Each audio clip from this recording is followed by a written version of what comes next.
สังฆังสรณังคัจฉามิ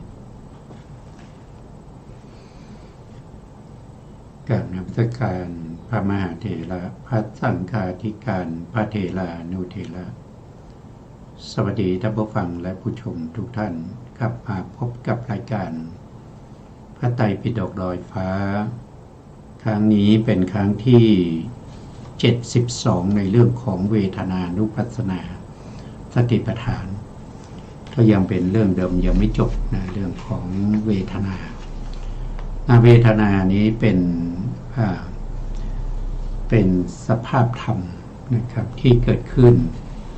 มีการเสวยอารมณ์มีการเสวยอารมณ์เป็นลักษณะมีการเสวยอารมณ์เป็นลักษณะแล้วก็มีการทำให้สัมปยุตธรรมเจริญขึ้นเป็นกิจมีความชื่นชมยินดีสำราญนะครับหรือมีความสุขความทุกข์เป็นอาการปรากฏแล้วก็มีผัสสะเป็นเหตุใกล้ให้เกิดเวทนาอันนี้เป็นลักษณะของเวทนาและอีกหน่อยหนึ่งเวทนาที่เกิดขึ้นก็เกิดขึ้นด้วยท่านบอกว่าเกิดขึ้นด้วยอวิชชาวิชชาซึ่งเป็นเหตุในอดีตเป็นเหตุในอดีตเป็นอดีตอวิชชาตัณหากรรมที่เป็นอดีตนะครับให้เกิดเวทนาทีนี้เวทนาที่เกิดขึ้นก็ต้องอาศัยเหตุใกล้เหตุไกลแล้วก็เหตุใกล้เหตุใกล้นั้นก็คือได้แก่ผัสสะได้แก่ผัสสะโดยทั่วไปที่พระพุทธองค์ทรงแสดงในพระสูตรต่างๆพระองค์ก็จะแสดงโดยตรัสว่านะครับอาศัยตากับรูปเกิดจักขูวิญญาณธรรมะสามอย่างประชุมกันเป็นผัสสะผัสสะเป็นปัจจัยจึงเกิดเวทนาอันนี้คือที่โดยทั่วไปในพระสูตรก็จะตัดไว้อย่างนี้ก็จะตัดอย่างนี้แต่ทั้งหมดทั้งมวลนั้นนะครับก็คืออาการของการเกิดขึ้นของเวทนา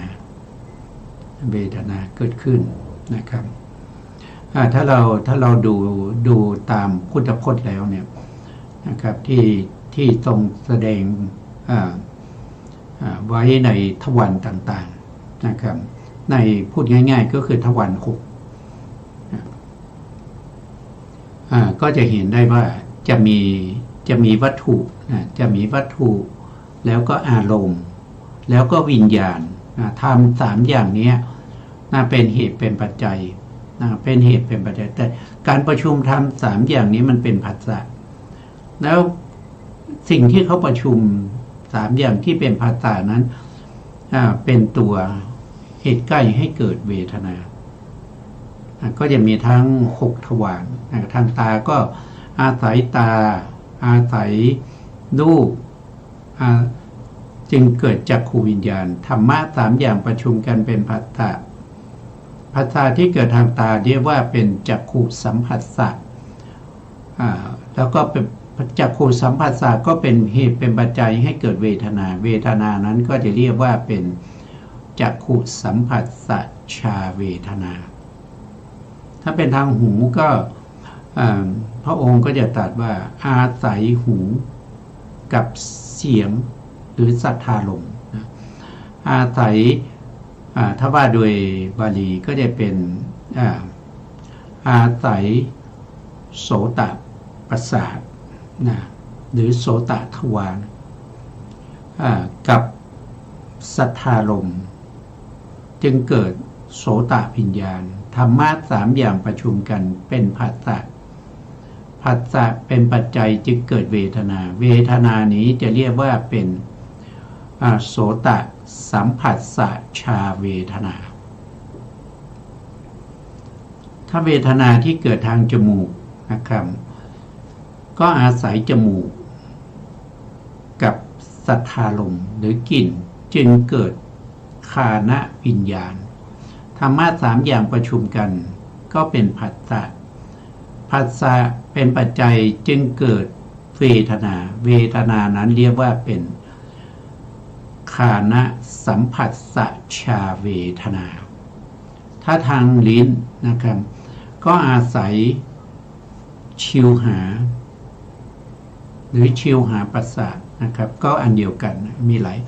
อาจจะเรียกชื่อได้หลายชื่ออาศัยลิ้นนะครับกับรสจึงเกิดชิวหาวิญญาณธรรมะสามอย่างประชุมกันเป็นผัสสะผัสสะเป็นปัจจัยจึงเกิดเวทนาเวทนานั้นเรียกว่าชิวหาสัมผัสสะชาเวทนา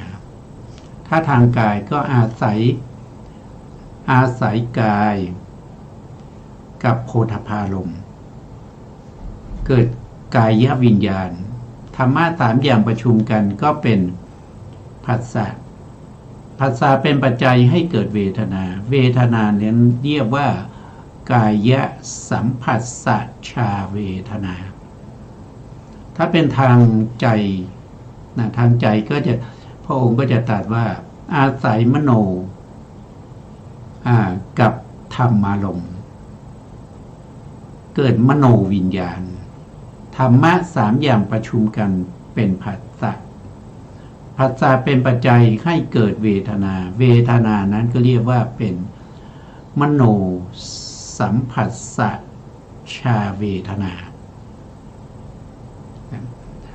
เมื่อมีเวทนานั้นก็เป็นเหตุเป็นปัจจัยให้เกิดตัณหาเกิดตัณหาก็คือความยินดีเพลิดเพลินตัวตัณหามีลักษณะก็คือหนึ่งลักษณะของตัณหาเนี่ยเป็นเหตุแห่งความทุกข์ทั้งปวงเป็นลักษณะถ้าเมื่อไหร่เกิดตัณหานั่นแสดงว่าเป็นเหตุเป็นปัจจัยให้เกิดทุกข์แล้วทุกทั้งมวลนั้นมาจากตัณหาเพราะฉ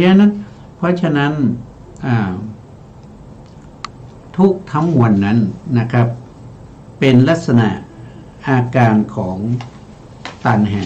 นะครับเป็นลักษณะอาการของตัณหาเพราะเป็นเหตุแห่งความทุกข์ทั้งปวงเป็นลักษณะแล้วก็มีความเพลิดเพลินยินดี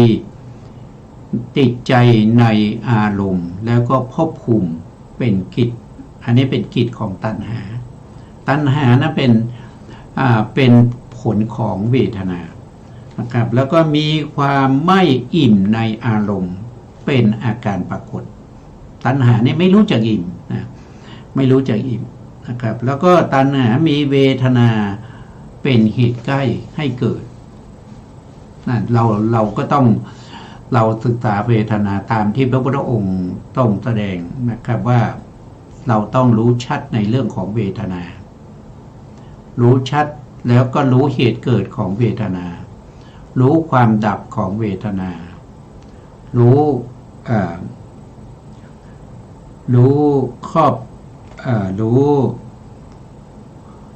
ข้อปฏิบัติให้ถึงความดับแห่งเวทนารู้สุขรู้ทุกข์แล้วก็รู้อุบายในการที่จะสลัดออกจากเวทนาถ้าใครสามารถที่จะประพฤติปฏิบัติได้อย่างนี้คนนั้นก็จะพ้นจากเวทนาเมื่อไหร่เรายังมีเวทนาอยู่เมื่อนั้นเราก็ไม่พ้นทุกข์นะครับหรือว่าถ้าเรามีอารมณ์ที่เป็นเวทนาเราก็ไม่พ้นทุกข์ถ้าเรายังมีเวทนาเราก็ไม่พ้นทุกข์เวทนาเป็นได้ทั้งอารมณ์คือสิ่งที่ถูกรู้แล้วก็เวทนาก็เป็นตัวรู้ด้วยเป็นตัวรู้สามารถที่จะรู้หรือเสวยอารมณ์ต่างๆได้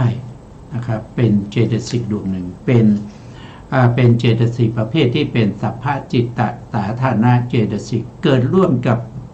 จิตทุกดวงเลยจิตดวงไหนเกิดขึ้นก็ต้องมีเวทนาอยู่เสมอ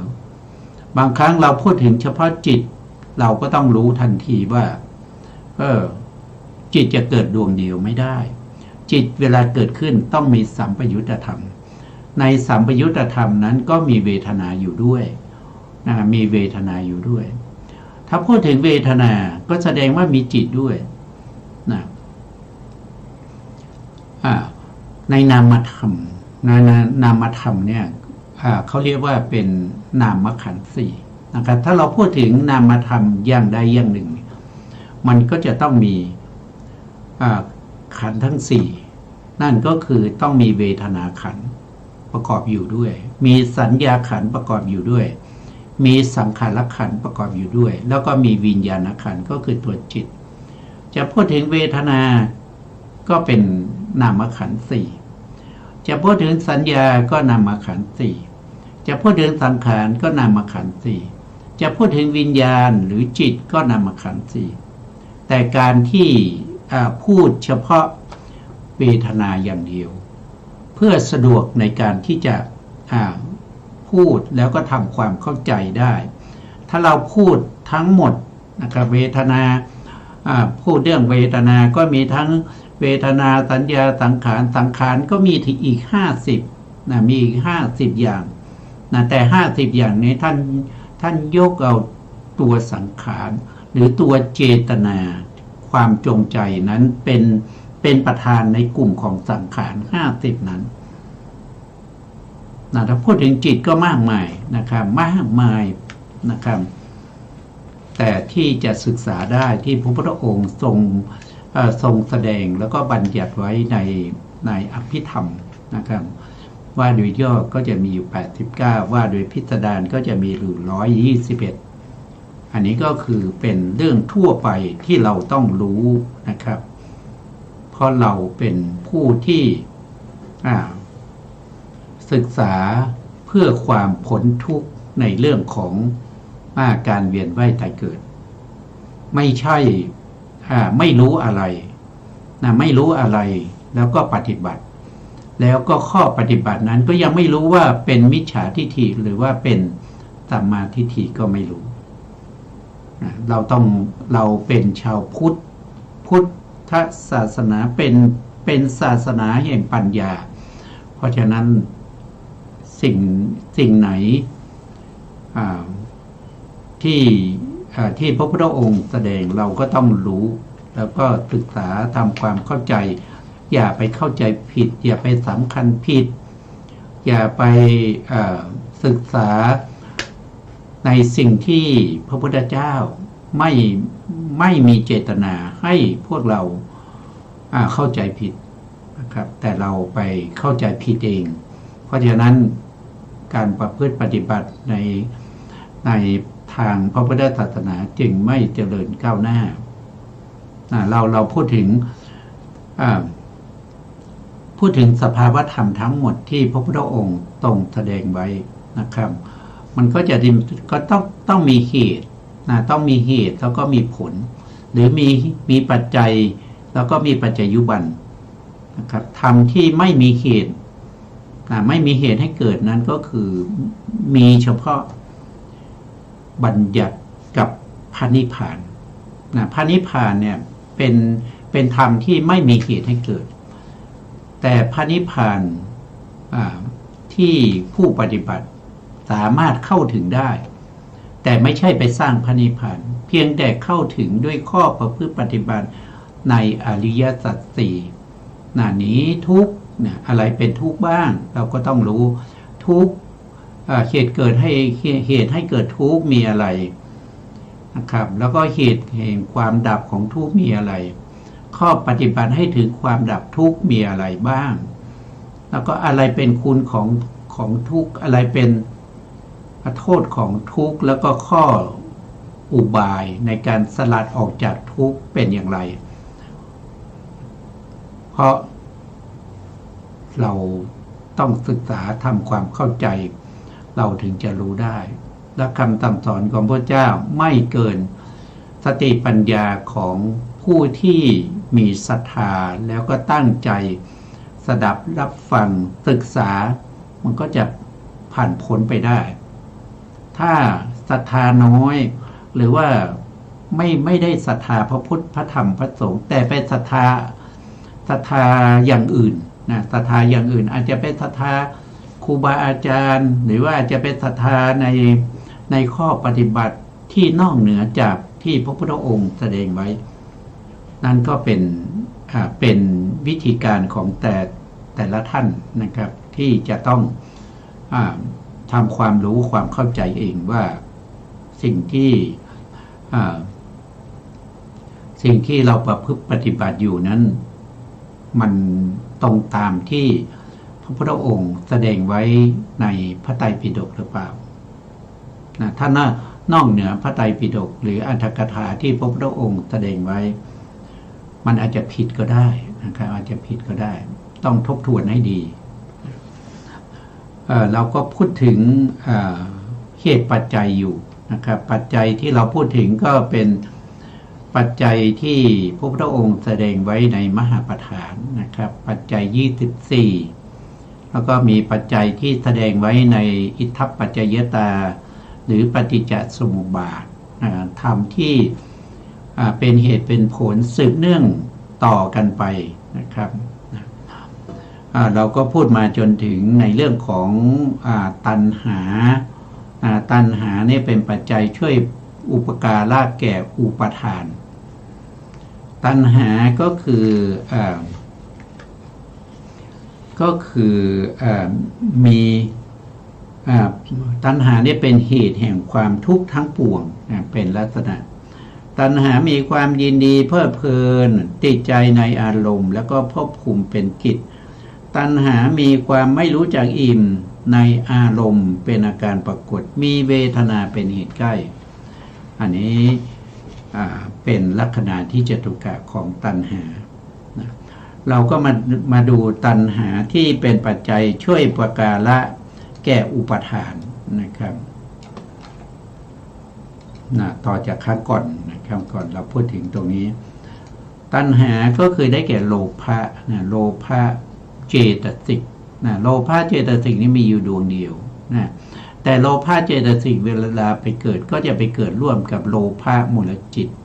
โลภะมูลจิตที่แยกกันออกไปแตกต่างด้วยลักษณะไปก็จะมีอยู่8ดวงด้วยกันแตกต่างด้วยของเรื่องของเวทนาเวทนาที่เป็นสมนัตก็มีสมนัตก็คือความสุขมีอยู่4ดวงที่เป็นสมนัตนะครับสมนัต4ดวงก็คือ1ก็คือทิฏฐิคตสัมปยุตก็คือเป็นโลภะที่ประกอบด้วยความเห็นผิดแล้วก็เป็นอสังขาริกังก็คือเป็นโลภะที่ประกอบด้วยความเห็นผิดที่มีกำลังมากเกิดขึ้นเองไม่ต้องอาศัยการชักชวนนี่เป็นโลภะประเภทที่เป็นโสมนัสข้อที่1ประเภทที่2ในโสมนัสก็คือโลภะที่ประกอบด้วยทิฏฐิคตสัมปยุตแต่มีกำลังอ่อนเวลาจะเกิดขึ้นก็ต้องอาศัยการชักชวนนะครับการเล้าลมการกระทำเพื่อชักชวนให้เกิดขึ้นอันที่3ก็คือทิฏฐิคตวิปยุตทิฏฐิคตวิปยุตแต่เป็นอสังขาริกังก็คือโลภะที่ไม่ประกอบด้วยความเห็นผิดแต่มีกำลังมากเกิดขึ้นเองไม่ต้องมีการชักชวนดวงที่4ก็เป็นประเภทที่ไม่ประกอบด้วยความเห็นผิดแต่มีกำลังอ่อนต้องมีการชักชวนถึงจะเกิดขึ้นได้อันนี้ทั้ง4ดวงก็เป็นโสมนัสเวทนาโสมนัสเวทนาและอีก4ดวงเขาเป็นอุเบกขาโลภะที่เป็นอุเบกขาก็จะมี1ก็คือได้แก่อุเบกขาสหคตังทิฏฐิคตสัมปยุตตังทิฏฐิคตสัมปยุตตังก็คือประกอบด้วยทิฏฐิมีเวทนาเป็นโสมนัสแล้วก็เป็นประเภทที่เป็นอสังขาริกังก็คือเกิดขึ้นเองมีกำลังไม่ต้องชักชวนดวงที่2ก็จะเป็นอสังขาริกก็คือจะต้องมีการชักชวนถึงเกิดขึ้นได้นะครับ ก็เป็นอุเบกขาเหมือนกันดวงที่สองก็เป็นอุเบกขาเหมือนกันตอนนี้เราพูดถึงอุเบกขานะครับดวงที่สามนะครับก็เป็นประเภทที่ไม่ประกอบด้วยทิฏฐิเป็นทิฏฐิคตวิปยุตแต่มีกำลังมากเกิดขึ้นเองดวงที่สี่ก็เป็นทิฏฐิคตวิปยุตไม่ประกอบด้วยทิฏฐิแต่มีกำลังอ่อนต้องมีการชักชวนให้เกิดขึ้นเพราะฉะนั้นเราก็จะพูดถึงเฉพาะจิตที่เป็นโลภะ8ดวงนี้นะครับโลภะ8ดวงนี้เป็นปัจจัยช่วยอุปการะแก่อุปทานอุปทานก็จะมีอยู่4อย่างด้วยกัน4อย่างอุปทานนั้นคือ1คือกามุปาทานกามุปาทานนั้นได้แก่อะไรก็คือได้แก่โลภะนั่นแหละก็คือความยินดีติดใจในกามคุณอารมณ์ทั้งหลายกามคุณอารมณ์ก็คือได้แก่เมื่อเราเห็นแล้วเรายินดีพอใจติดใจนั่นเรียกว่าเป็น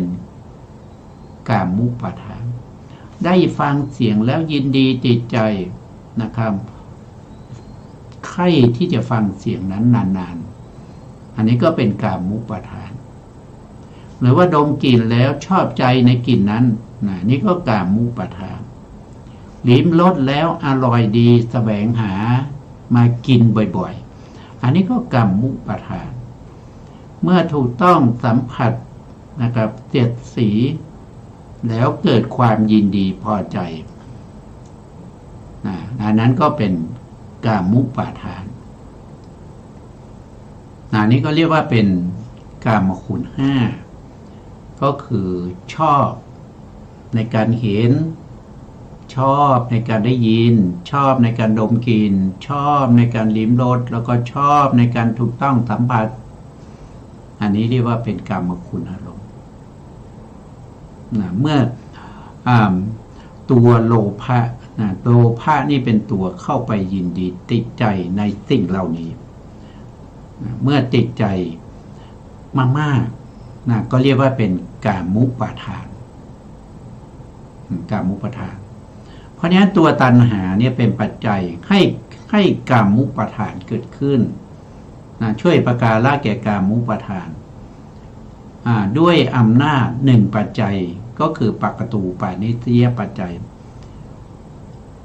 ถ้าเราฟังตรงนี้นะครับฟังตรงนี้เราก็รู้กว้างขวางขึ้นไปอีกว่าคำว่าปักตูปานิสยปัจจัยเนี่ยมันเป็นปัจจัยที่เป็นเหตุธรรมที่ได้กระทำไว้แล้วแล้วก็มีกำลังส่งผลมาให้กามุปาทานเกิดขึ้นนั่นแสดงว่าตัวตัณหากับกามุปาทานนั้นไม่ได้เกิดร่วมกันคือตัวตัณหานี้เป็นอดีตที่เคยเกิดมาแล้วในอดีตท่านจึงบอกว่าที่เกิดก่อนนะครับท่านไม่ได้บอกว่าเกิดพร้อมกันที่เกิดก่อนเป็นปัจจัยช่วยประการะแก่กามุปาทานด้วยอำนาจ1ปัจจัยก็คือได้แก่ปักตูปนิสยปัจจัยก็คือโลภะในอดีตส่งผลให้เรายินดีอย่างเช่นเราเคยเห็นเราเคยยินดีมาในอดีตเราเคยเห็นแล้วเนี่ยแล้วก็เราก็ยินดีเนี่ยแล้วเรามาได้เห็นอีกเราก็ยินดีนะครับก็คือตัวตัณหาในอดีตมีกำลังมากส่งผลให้เราได้ติดใจในรูปรสกลิ่นเสียงนั้นอีกด้วยอำนาจปักตูปานิสยปัจจัยข้อที่2ท่านบอกว่าตัณหาเป็นปัจจัยช่วยประการะแก่ทิฏฐิทิฏฐิหรือทิฏฐุปาทานอันนี้ทิฏฐุปาทานก็คือความเห็นผิดด้านที่2ช่วยประการะแก่ศีลพัตตุปาทานอันนี้ก็คือนอกจากเห็นผิดแล้วยังยึดถือความเห็นผิดนั้นมาเป็นข้อวัดในการประพฤติปฏิบัติเช่นในพระสูตรก็จะยกตัวอย่างในเรื่องของพราหมณ์ผู้ปฏิบัติมิจฉาทิฏฐินะครับที่ ปฏิบัติตนเยี่ยงโค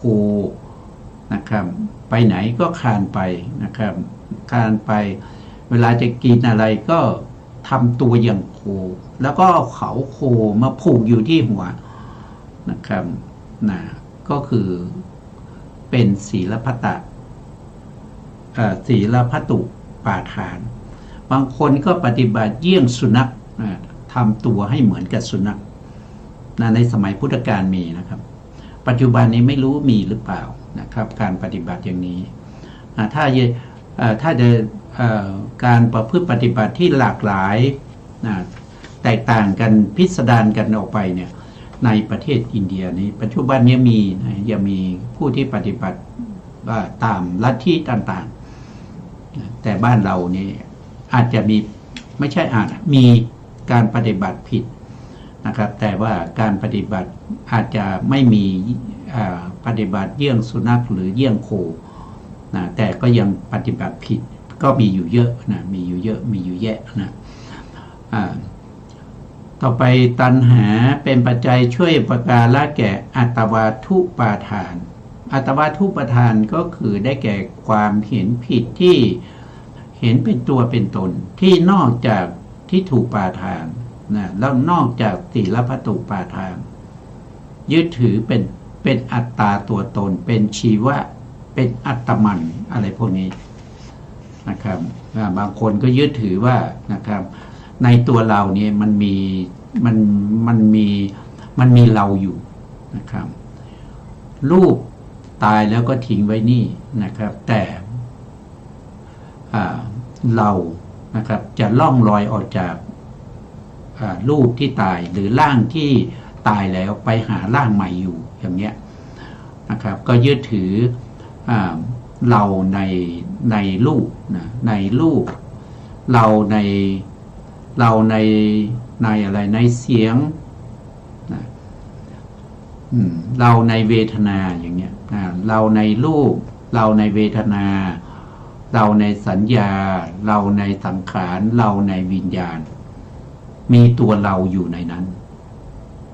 นะครับอันนี้ก็เป็นความเห็นผิด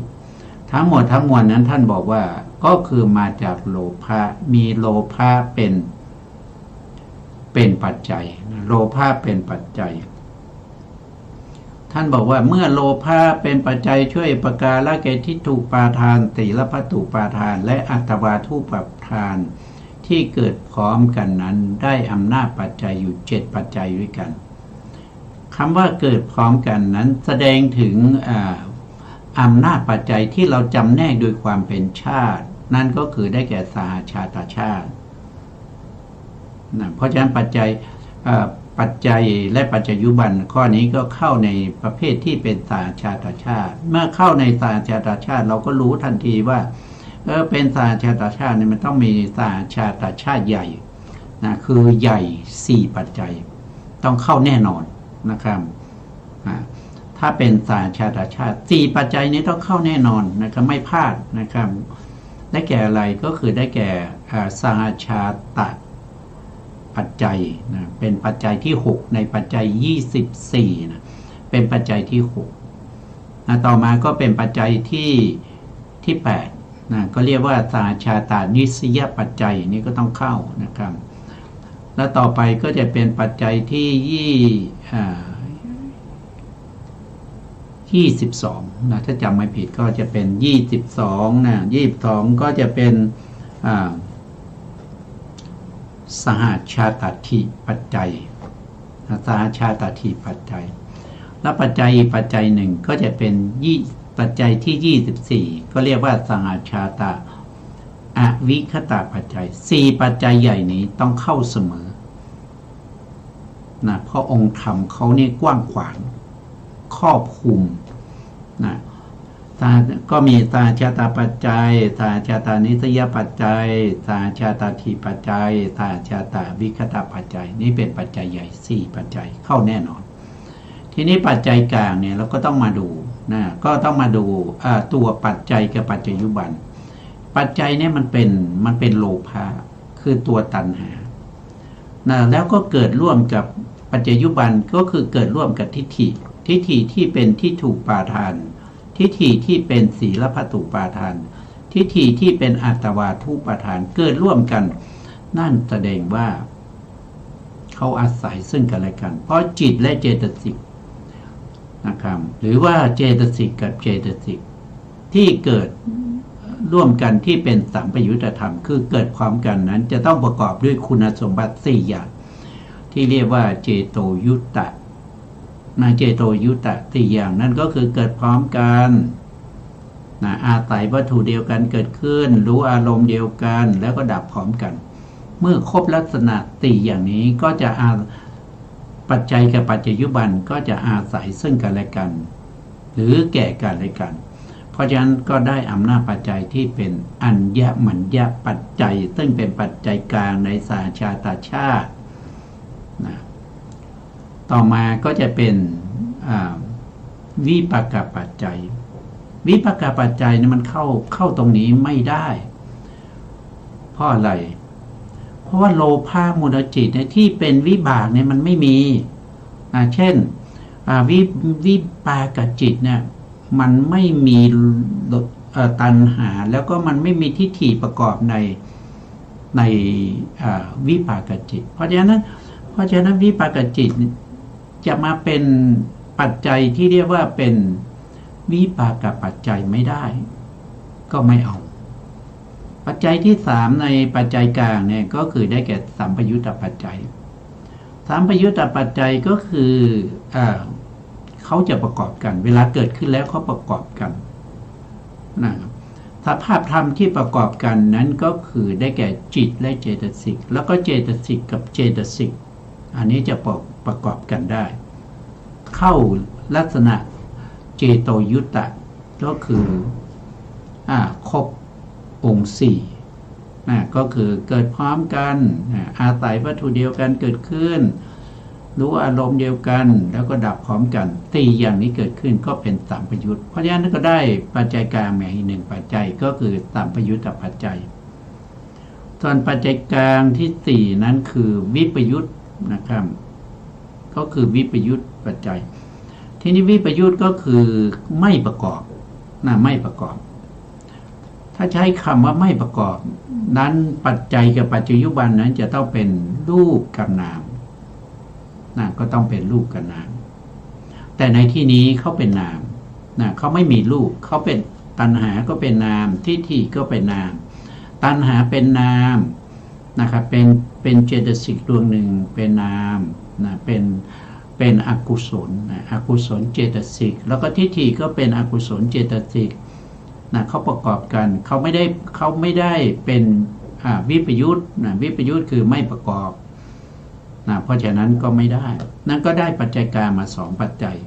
ปัจจัยใหญ่4ปัจจัยกลาง2นั้นคือได้แก่อัญญมัญญปัจจัยแล้วก็สัมปยุตตปัจจัย2ปัจจัยแล้วก็ได้ปัจจัยเลขมาอีก1ปัจจัยเลขคืออะไรเราก็ดูว่าตัณหาเป็นปัจจัยตัณหานี่เป็นอะไรตัณหาเป็นโลภะโลภะคืออะไรก็คือเหตุใช่ไหมครับก็คือเป็นเหตุเป็นโลภะเหตุเพราะฉะนั้นได้ปัจจัยเลขมา1ปัจจัยก็คือเหตุปัจจัยเหตุปัจจัยปัจจัยเลขเนี่ยมีอยู่3ปัจจัยโทษทีปัจจัยเลขมีอยู่7ปัจจัยด้วยกันนะครับก็จะมีเหตุปัจจัยอันนี้คือปัจจัยต้องเป็นเหตุคืออะไรก็คือโลภะเหตุโทสะเหตุโมหะเหตุแล้วก็อโลภะเหตุอโทสะเหตุแล้วอโมหะเหตุ6อย่างนี้เขาเรียกว่าเป็นเหตุถ้า6อย่างนี้เป็นปัจจัยก็จะได้เหตุปัจจัยแต่ตรงนี้เป็นโลภะก็เป็นโลภะเหตุเพราะฉะนั้นได้เหตุปัจจัยมา1ปัจจัยนะครับปัจจัยเลขอันที่2เรียกว่าเป็นสาชาตาธิปติปัจจัยอันนี้คือจะต้องเป็นอธิบดีด้วยนะครับแล้วเกิดพร้อมกันด้วยแต่ในที่นี้โลภะหรือตัณหาเนี่ยไม่ได้เป็นฉันทาธิปติไม่ได้เป็นวิริยาธิปติไม่ได้เป็นจิตตาธิปติแล้วก็ไม่ได้เป็นวีมังสาธิปติเพราะฉะนั้นสาชาตาธิปติจึงเข้าไม่ได้ นะครับสามก็คือสาชาตกรรมปัจจัยนะครับตัวตัณหาเนี่ยเขาไม่ใช่กรรมถ้าตัวกรรมก็ต้องเป็นเจตนาเจตนาเจตสิกถือว่าเป็นกรรมแต่ตรงนี้เป็นตัณหาก็เข้าไม่ได้นะต่อไปสี่ก็คือนามอาหารและปัจจัยนามอาหารและปัจจัยเนี่ยมีอยู่สามสามก็คือหนึ่งก็คือมโนสัญเจตนาอาหารอันนี้องค์ธรรมได้แก่ตัวเจตนาคือตัวกรรมนั้นเป็นอาหารเรียกว่ามโนสัญเจตนาแต่ในที่นี้เป็นโลภะเข้าไม่ได้อาหารที่สองเขาเรียกว่าเป็นผัสสะอาหารผัสสะอาหารก็คือได้แก่ผัสสะเจตสิกแต่ในที่นี้เป็นตัณหาก็เข้าไม่ได้อีกอันหนึ่งก็คือเรียกว่าเป็นวิญญาณอาหารวิญญาณอาหารก็คือต้องได้แก่จิตแต่ในที่นี้เป็นตัณหาก็เข้าไม่ได้เพราะฉะนั้นอาหารก็เข้าไม่ได้นะครับอินทรีย์เข้าได้ไหมสหชาติอินทรีย์เข้าได้ไหมต้องเป็นอินทรีย์อินทรีย์คืออะไรอินทรีย์ก็จะมีสัตทินตรีก็คือศรัทธาสัตทินตรีวิริยินทรีย์ก็คือวิริยะสัตทินตรีก็คือสติสมาธินตรีก็คือสมาธิปัญญินทรีย์ก็คือปัญญาแล้วแต่ในที่นี้เขาคือตัณหาเพราะฉะนั้นเป็นตัณหาจึงไม่ใช่อินทรีย์เพราะฉะนั้นปัจจัยที่เป็นสหชาติอินทรีย์เข้าไม่ได้นะครับเข้าไม่ได้ต่อไปคือปัจจัยที่6ปัจจัยเลขที่6เรียกว่าฌานปัจจัยฌานปัจจัยต้องเป็นองค์ฌานองค์ฌานก็คือได้แก่วิตกวิจารปิติทุกข์เอกคตาองค์ฌาน5องค์นี้ถ้าเป็นปัจจัยก็จะได้สหชาตปัจจัยแต่ในที่นี้ตัวตัณหานี่เขาเป็นปัจจัยเขาไม่ใช่วิตกเขาไม่ใช่วิจารเขาไม่ใช่ปิติเขาไม่ใช่สุขแล้วก็เขาก็ไม่ใช่เอกคตาเพราะฉะนั้นฌานปัจจัยเข้าไม่ได้ปัจจัยเลขที่7เป็นปัจจัยสุดท้ายนั่นก็คือได้แก่มรรคปัจจัยมรรคปัจจัยนั้นก็คือได้แก่องค์ธรรมมรรคองค์มรรค9องค์มรรค9ก็จะมีสัมมาทิฏฐิได้แก่ตัวปัญญาสัมมาสังกัปปะได้แก่ตัววิตกสัมมาวาจาก็คือสัมมาวาจาเจตสิกสัมมากัมมันตะเจตสิกสัมมาอาชีวะเจตสิกสัมมาวายามะเจตสิกก็คือได้แก่เอกคตาแล้วก็สัมมาสติสัมมาสตินี่คือได้แก่ตัวสติสัมมาสมาธิก็คือได้แก่ตัวเอกคตาสัมมาวายามะก็คือได้แก่ตัววิริยะเนี่ยพวกนี้มันไม่ใช่ตัวตัณหาไม่ใช่ตัวตัณหา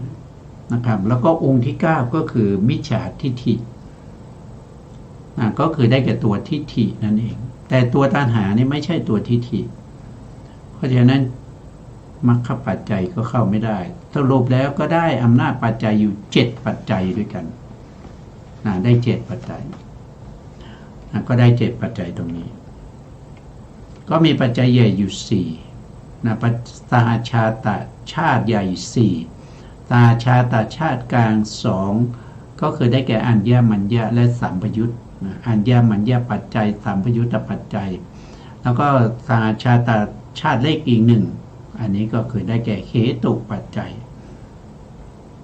ถ้าเข้าใจก็ไม่ยากนะครับเข้าใจไม่ยากต้องทำความเข้าใจทำความเข้าใจเพื่ออะไรเพื่อความเจริญเพื่อความเจริญในด้านปัญญาให้เป็นไปตามเจตนารมณ์ของพระพุทธเจ้าผู้ที่หวังหลุดพ้นจากการเวียนว่ายตายเกิดต้องมีปัญญาไม่มีปัญญาหลุดพ้นไม่ได้หลุดพ้นไม่ได้อันนี้เป็นเรื่องของเหตุปัจจัยนะครับรู้ว่าที่เป็นอยู่ปัจจุบันนี้มาจากอะไรบ้างนะครับมาจากเหตุอะไรนะข้อที่3นะครับข้อที่3ที่ตัณหาเป็นปัจจัยช่วยอุปการละแก่อุปทานข้อที่3 นั่นก็คือได้แก่ตัณหาที่เกิดก่อนๆเป็นปัจจัยช่วยอุปการะแก่อุปทานสามนะอุปทานมีสี่แต่ตรงนี้มีแค่สามก็คือได้แก่ที่ถูกปาทานก็คือได้แก่ที่ถูกปาทานศีลปัตตุปาทานอัตตวาทุปาทานนั่นเองสามทำไมบอกว่าสี่เพราะว่าตัวที่สี่คือกามุปาทานได้แก่ตัวต่างหากเขาเป็นปัจจัยไปแล้วเขาเป็นปัจจัยนะช่วยประการละแก่อุปทานสามที่เหลือคือที่ถูกปาทานศีลปัตตุปาทานอัตตวาทุปาทานได้อำนาจหนึ่งปัจจัยนั่นก็คือได้แก่ปกตูปะนิสยปัจจัยนะปกตูปานิสยปัจจัยก็คือมาจากอุปานิสยปัจจัยซึ่งเป็นปัจจัยที่9ในปัจจัย24นี่เป็นปัจจัยใหญ่แล้วก็เป็นปัจจัยที่กว้างขวางนะครับแล้วก็เข้าใจยากในปัจจัยนี้นะครับแม้กระทั่งบางทีอกุศลยังเป็นปัจจัยช่วยประการละแก่กุศลได้บางทีกุศลเป็นปัจจัยให้เกิดอกุศลก็ได้ต้องศึกษาทำความรู้ความเข้าใจนะครับเพราะว่าผู้มีปัญญาจะต้องรู้นะต่อไปก็คืออุปทานเป็นปัจจัยนะครับอุปทานะปัจจยาภโวได้อยู่6ข้อด้วยกันอุปทานก็คือได้แก่กามุปทานที่ถูกปาทานอัตศีลปัตตุปาทานอัตตวาทุปาทานนั่นแหละเป็นปัจจัยให้เกิดภโวก็คือภพก็ภพก็31ภูมิแต่ในที่นี้ตัวองค์ธรรมเขาคือได้แก่กรรมชรูปแล้วก็วิบากนะครับที่หมุนเวียนเปลี่ยนไปในภพภูมิต่างๆเหล่านั้นมีอยู่6ข้อด้วยกันหนึ่งก็คือได้แก่กามุปาทานก็ที่เรารู้แล้วก็คือโลภะก็คือตัณหานั่นเองเป็นปัจจัยช่วยประการละแก่กรรมภาวะก็คือตัวเจตนาคือความจงใจในการ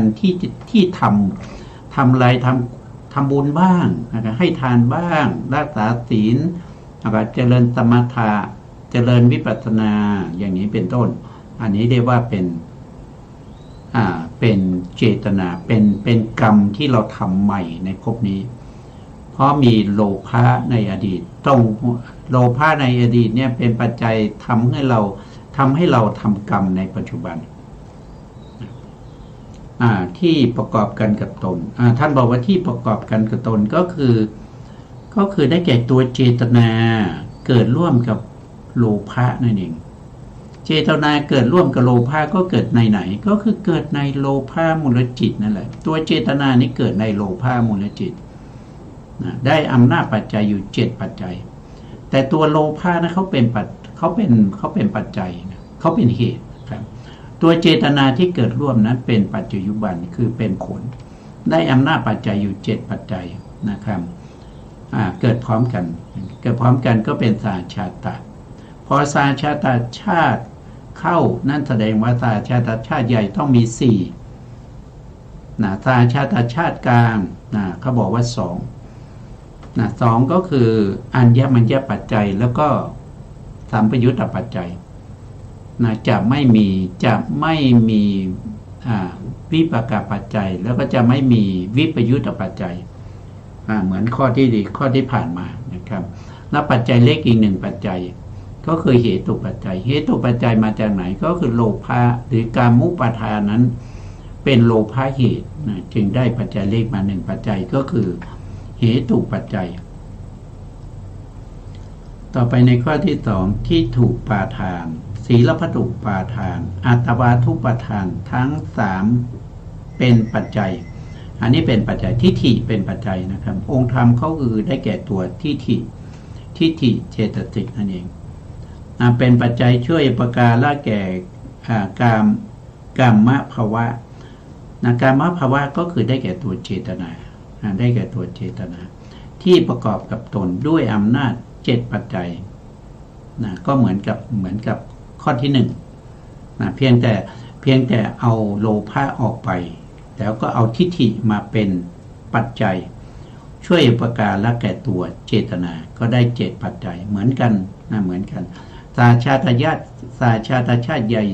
4ก็คือได้แก่สหชาตปัจจัย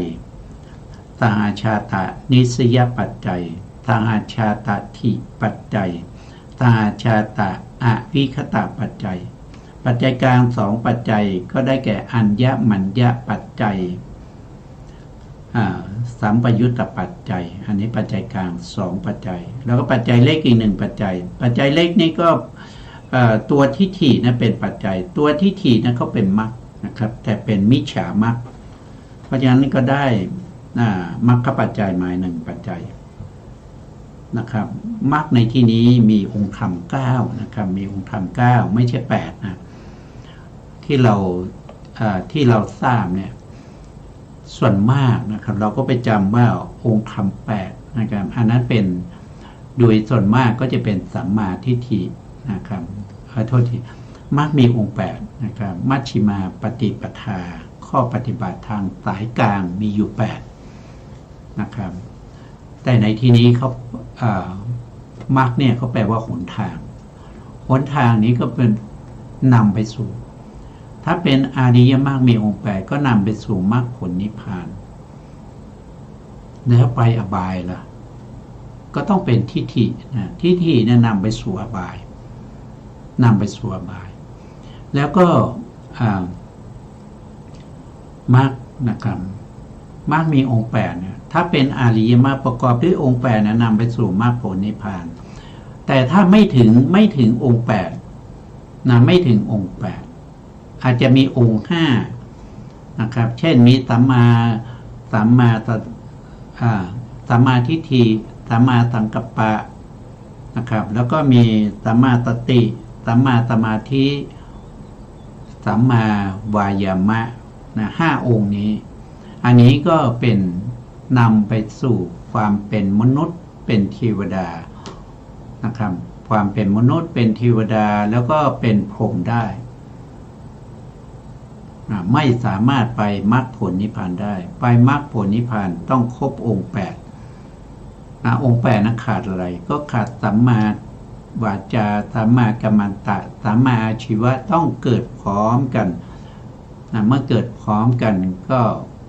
สามารถที่จะรวบรวมมรรคทั้ง8องค์นะครับเกิดในมรรคจิตนั่นก็เป็นหนทางไปสู่มรรคผลนิพพานแต่ในที่นี้ท่านพูดถึงทิฏฐิเป็นปัจจัยเพราะฉะนั้นทิฏฐิเป็นปัจจัยก็เป็นมิจฉามรรคมิจฉามรรคก็คือได้แก่ตัวทิฏฐิเจตสิกนั่นเองเป็นมรรคปัจจัยต่อไปข้อที่3อุปทาน4นะอุปทาน4ก็ผ่านมาหลายครั้งแล้วนะอุปทาน4ก็คือกรรมุปทานทิฏฐุปทานศีลปตุปทานแล้วก็อัตตวาทุปทานอุปทานทั้ง4เป็นปัจจัยช่วยอุปการะแก่กรรมภาวะได้แก่ตัวเจตนาคือตัวที่จงใจในการที่ทำกุศลบ้างทำอกุศลบ้างมีความจงใจในการฆ่าสัตว์ลักทรัพย์ประพฤติผิดในกามหรือว่าจงใจในการที่จะกล่าวมุสาจงใจในการดื่มสุราอะไรพวกนี้นะก็คือได้แก่ตัวเจตนาหรือจงใจในการตั้งใจในการให้ทานรักษาศีล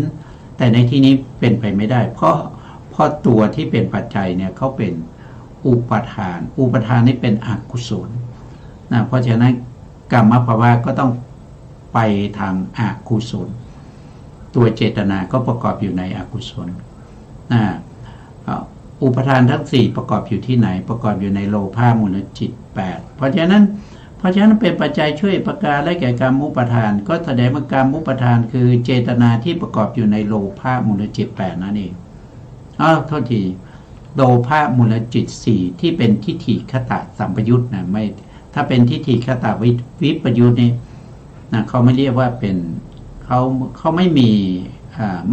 ม่มีทิฏฐุปาทานไม่มีศีลปตุปาทานไม่มีอัตวาทุปาทานแต่มีมานะนะในอันนั้นมีมานะก็แสดงว่าปัจจัยกับปัจจุบันเนี่ยเป็นเจตสิกเหมือนกันเป็นเจตสิกเหมือนกันต่อไปท่านบอกว่าที่เกิดติดต่อกันโดยไม่มีระหว่างขั้นนั้นนะครับคือหมายถึงว่ากามุปาทานเนี่ยที่ในโลภะมูลจิตดวงที่หนึ่งนะเป็นปัจจัยช่วยอุปการและแก่กรรมภาวะในชวนะโลภะชวนะดวงที่สองนะก็จะได้อำนาจปัจจัยที่เป็นอานันตระปัจจัยคือหมายถึงว่าเขาเกิดติดต่อกันโดยไม่มีระหว่างขั้นเมื่อปัจจัยเกิดขึ้นดับไปแล้วปัจจยุบันก็จะเกิดต่อก็คือได้แก่ตรงที่เป็นชวนะนะชวนะที่เป็นโลภะชวนะดวงที่หนึ่งนะครับเป็นที่เอาอุปทานทั้งสี่ที่อยู่ในโลภะชวนะดวงที่หนึ่งเป็นปัจจัยช่วยประการละแก่ตัวเจตนาที่อยู่ในโลภะในโลภะชวนะดวงที่สองได้อำนาจปัจจัยที่เป็นอานันตระปัจจัยอยู่6ปัจจัยด้วยกัน6ปัจจัยก็คืออนันตระปัจจัย1อนันตระปัจจัย2สมนันตระปัจจัย3อนันตรูปนิสยปัจจัย4อาเสวนปัจจัย5นัตถิปัจจัย6วิคตะปัจจัยก็จะได้ปัจจัยอยู่6ปัจจัยด้วยกันก็ได้6ปัจจัยในตรงนี้เนี่ยก็คือตรงที่เป็นชวนะนั้นเป็นโลภะทีนี้ชวนะที่เกิดขึ้นในแต่ละวิถีเนี่ยมันจะมีอยู่7ดวงด้วยกัน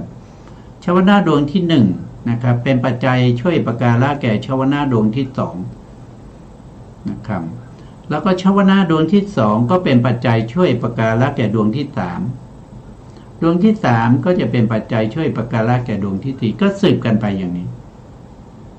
สืบกันไปด้วยอำนาจปัจจัยที่เรียกว่าเป็นอานันตระปัจจัยแต่ตัวปัจจัยเนี่ยก็คือได้แก่กามุปาทานก็คือได้แก่กามุปาทานที่ถูกปาทานศีลปตุปาทานอัตวาทุปาทานรวมกันเรียกว่าเป็นอุปทาน4เป็นปัจจัยช่วยประการละแก่ตัวกรรมภาวะในชวนาจิตดวงถัดไปก็จะสืบกันไปอย่างนี้นะครับด้วยอำนาจปัจจัยที่เป็นอานันตระชาติอานันตระชาตินะครับมีอยู่7ปัจจัยนะครับแต่ปัจจัยอีกปัจจัยหนึ่งนั้นเขาเป